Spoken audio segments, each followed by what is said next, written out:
шалса қабағыңды менің тұлдалымыңды сен әлі тәп-тәттісің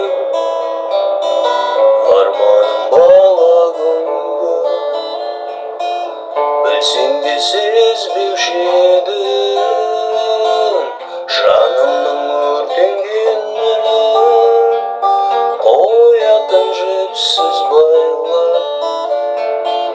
не деген көркем еді елікті еркем менің